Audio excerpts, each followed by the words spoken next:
METS therapy. Yet another video game night recap. Another one of these that this title that I've chosen is absolutely appropriate. Because the Mets lost Game 4 of the NLCS 10-2 to the Los Angeles Dodgers. The Dodgers are now 1 win away from going to the World Series for, I believe, the 4th time since 2017. And then the Dodgers are also, 1 win away from the World Series. Like I said, they have dominated this series outside of a couple innings in Game 2. They, as I mentioned last night and after I mentioned in Game 1, are just executing a game plan that has worked for them all year. I mentioned before the series, I mentioned after Game 1, I mentioned last night I was terrified of this Quintana start just solely because of the formula he uses to get people out. And I gotta be honest, I was a bit comforted in the first inning when Ohtani went deep because he didn't walk anybody in the first inning. And then you get to the second and then the third, and we're up to 3 runs on 3 walks, and I gotta be honest, I was hoping he would get out of the game as soon as possible and that they wouldn't be trailing by a ton, which is why, and look, I've got criticism for the manager and some of the decisions he made.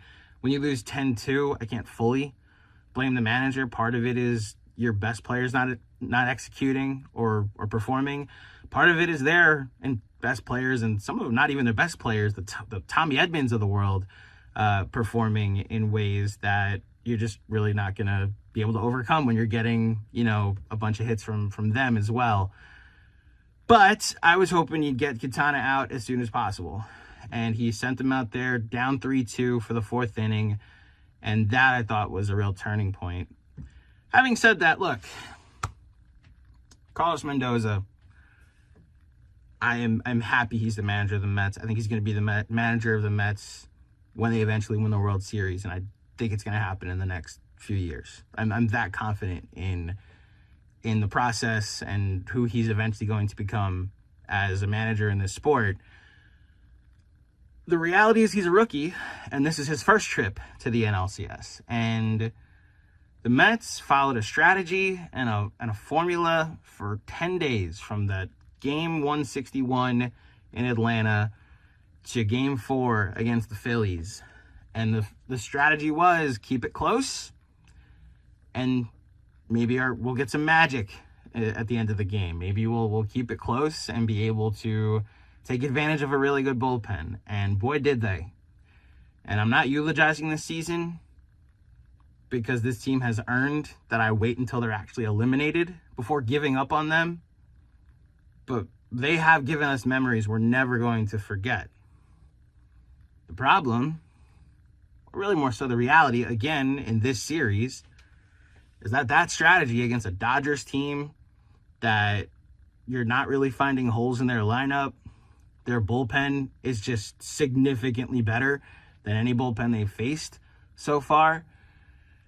The starting pitching that I thought that the Mets are going to be able to take advantage of these 2 games. Walker Buehler gutted his way through 4 innings, and Yamamoto gutted his way through 4 1/3 tonight. And the Dodgers just keep reproducing big arm after big arm. The Mets have scored once after the 3rd inning in this series. And the big inning they had in Game 2 was against a lower level, the 9th best reliever on their roster, because they're going with bullpen games in this series.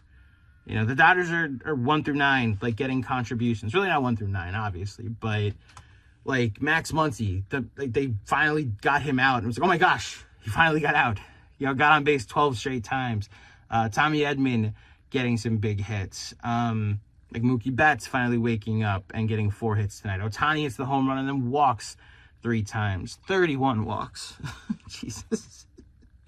I knew that the Dodgers didn't chase. I didn't think the Mets would set a record for walks in a series, which is probably what they're going to end up doing if the series goes further than 5 games.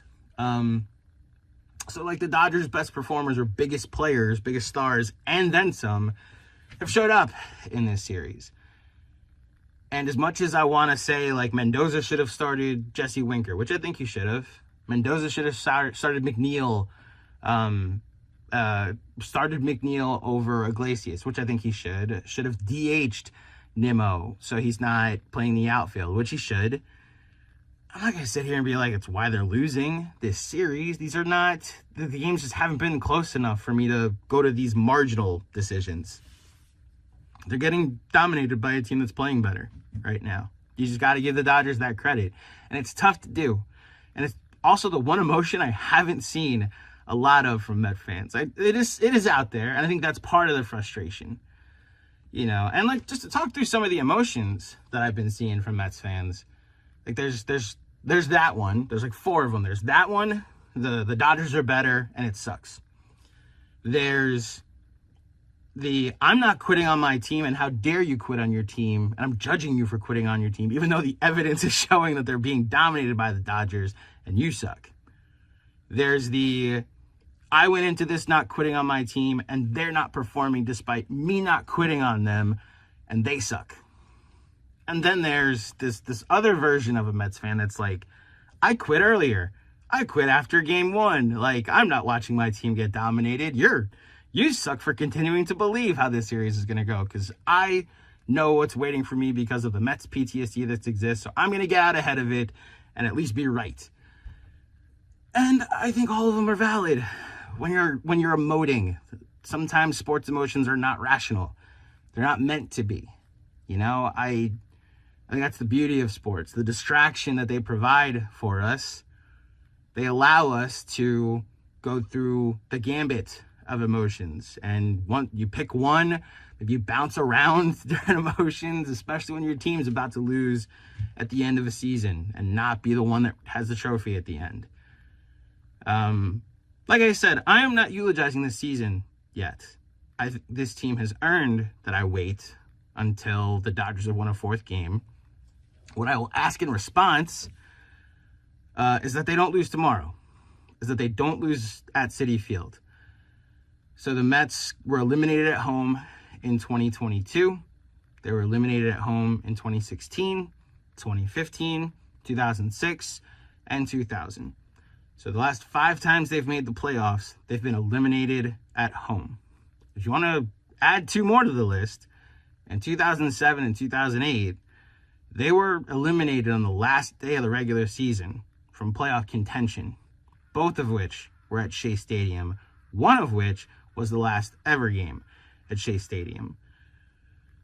If this is a culture-changing season, if this was a season of new beginnings, and these are the new Mets, as Steve Cohen is trying to put it, and they actually beat Atlanta in the game they need to, and they get the big home run from Pete Alonso, one of the only times, honestly, the only time a game-deciding home run happened in the 9th inning to flip the lead, and you're winning series and clinching at Citi Field, then don't lose at home.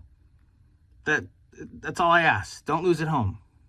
Make them win this thing in 6 or 7. Get this thing back to LA. That's a very good team over there. I'm not going to be devastated if they lose to the Dodgers. I will be a little disappointed if they lose at home.